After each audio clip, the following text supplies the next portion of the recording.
Colleagues and friends, 10 years ago, the world came together in Paris, united in our determination to tackle the climate crisis, a consensus that was based on science that is unequivocal.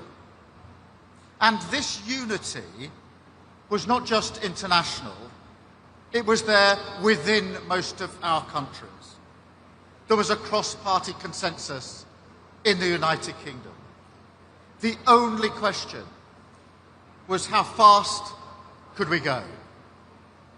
Today, sadly, that consensus is gone, with some arguing that this isn't the time to act and saying that tackling climate change could wait.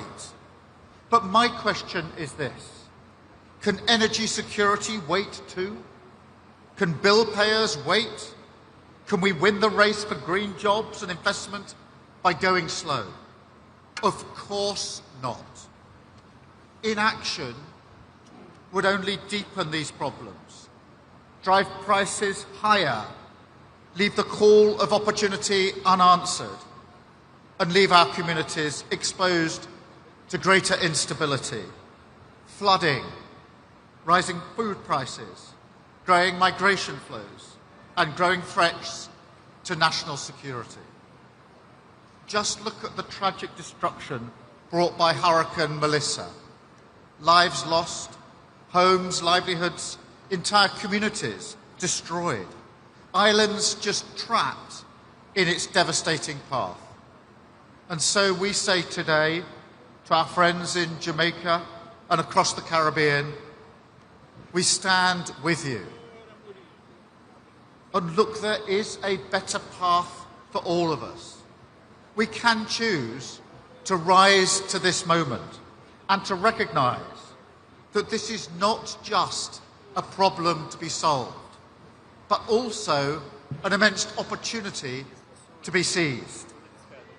So the UK is doubling down on the fight against climate change as an investment in future generations, yes, of course, but also crucially as an investment in improving the lives of working people here and now. Our aim is very simple: to make energy a source not of vulnerability, but of strength, an engine to create thousands of new jobs, bring down household bills, and end, once and for all, our exposure to volatile fossil fuel markets and dictators like Putin who seek to weaponize them. Everything we're doing here is about seizing that opportunity, renewing our nation to deliver for our people. We will bring these opportunities home, not by lowering our ambition here, but by raising it. That's why at COP last year, I announced our world-leading, nationally determined contribution, aligned with delivering the Paris Agreement in full. I urge other leaders to do the same, as the best chance we have of limiting temperature rise to 1.5 degrees. And we're following through on our commitments today. I'm proud to say we're delivering the largest investment of clean energy in British history and the biggest nuclear building programme in a generation to take back control of our energy system and make Britain a clean energy superpower. Already, our clean energy sector is second only to tech in its rate of growth. At COP last year, I announced a £1 billion turbine contract for a wind farm blade factory in Hull. This year, I'm pleased to announce upgrades to the port of East Anglia, which will pre-assemble the turbines using the very same blades made in Hull, so they can be loaded out to the offshore wind farm in the North Sea. We've also got new deals in Belfast to support 2 major offshore wind farms in the Irish Sea, and in Manchester, where we're building one of the UK's largest battery sites. And all of this is in addition to the over £50 billion of investment into UK clean energy industries announced since last year, and 800,000 jobs expected by the end of the decade.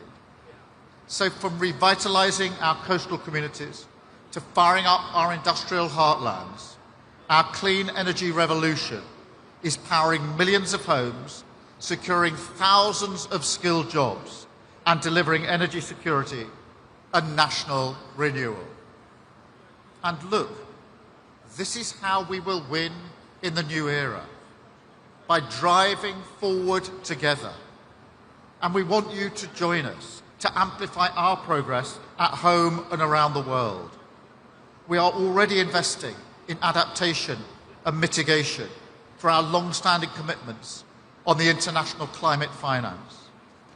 And last year, President Lula and I joined forces to launch the Global Clean Power Alliance, together with partners around the world. We're helping developing countries secure investment for energy transition. And now we're going further in unblocking clean energy supply chains too. So let me be clear. To my mind, this is a win-win. The greater our collective ambition, the more progress we make in tackling the climate crisis and the greater opportunities that we create. For example, just for UK businesses, providing goods and services for global net zero transition could be worth £1 trillion by 2030. So look, my message is that the UK is all in, because we know you don't protect jobs and communities by sticking with the status quo. You don't meet a challenge like climate change by standing still. You do it by embracing change, embracing the opportunities, and doing it together.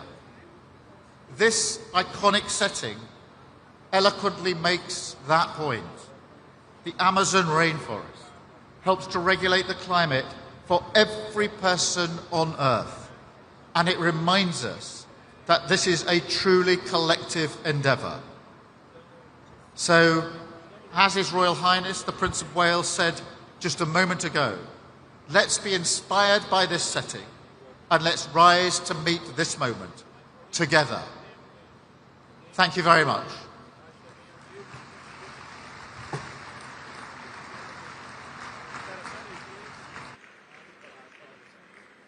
Teremos agora a manifestação do presidente da República Democrática